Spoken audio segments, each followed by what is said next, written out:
ډېر ورونه موږ ته دا پوښتنه رالیږي، وایي موږ ته احتلام ډېر زیات کېږي یا په اصطلاح شیطان مو ډېر زیات غولوي. نو څه وکړو؟ بیا بعضې ورونه پکې ډېر زیات خفه هم وي، وایي لکه چې موږ ګناهګار شو. نو اوله خبره خو دا ده چې تاسو په دې باندې نه ګناهګارۍ کوئ. صحیح شوه؟ ځکه دا ستاسو په واک کې نه دي، او هغه شی چې د انسان په واک کې نه وي، الله جل جلاله انسان په هغه باندې نه رانیسي. نو هېڅ د تشویش وړ خبره نه ده، بلکې دا خو د یو صحتمند انسان علامه ده چې په هفته کې چیرته یو وارې یا دوه وارې یا په 2 هفتو کې یو وارې هغه فارغېږي یا احتلام ورته کېږي. نو دا هېڅ د تشویش وړ خبره نه ده. خو که چیرته تاسو ته په یوه هفته کې 3 4 5 وارې یا هره شپه څو وارې احتلام کېږي، نو بیا دا واقعا یو مشکل ده.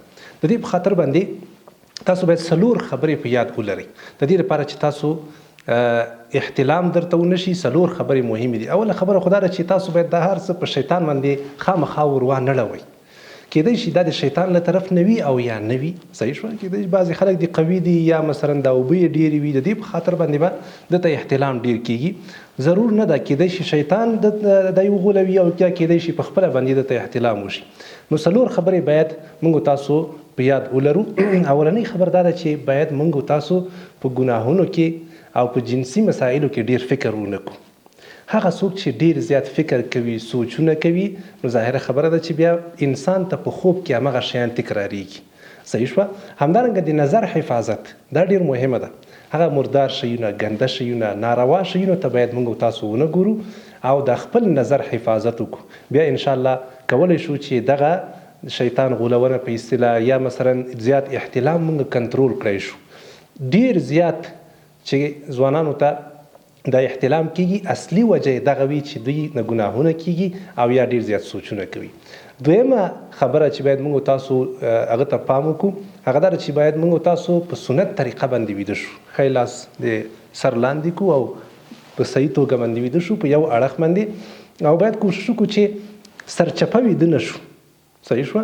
دا ډاکټران وایي چې هر څوک سرچپه ویده کېږي نو زیات امکانات د دې شته دي چې دته احتلام وشي او دی فارغه شي.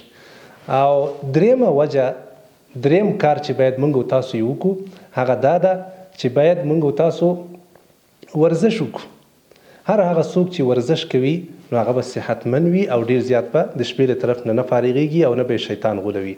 4مه او آخري مهمه خبره هغه دا ده چې د شپې له طرف نه ډېر زیات خوراکونه مه کوئ، خصوصا غوړ خوراکونه، هغه خوراکونه چې ډېر زیات خواږه دي او یا ډېر زیات قوي دي. کوشش وکړئ چې د شپې له طرف نه یې ونه خورئ.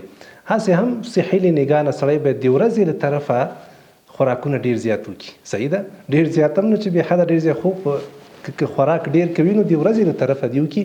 د شپې له طرفه باید خوراک ډېر زیات کم وي او هغه ګرم خوراکونه، هغه چې غوړي ډېر زیات وي، هغه رقم خوراکونه باید د شپې له خوا نه ونه شي. نو انشاءالله تر ډېره اندازې پورې به دا شی را کنټرول شي. که بیا هم یو ځوان مشکل لري او سره له دې کارونو بیا هم دته ډېر زیات احتلام کېږي او بیا هم شیطان دی غولوي، نو په کار ده چې خامخا یو ډاکټر ته لاړ شي، د دې لپاره چې ډاکټر د دې علاج وکړي.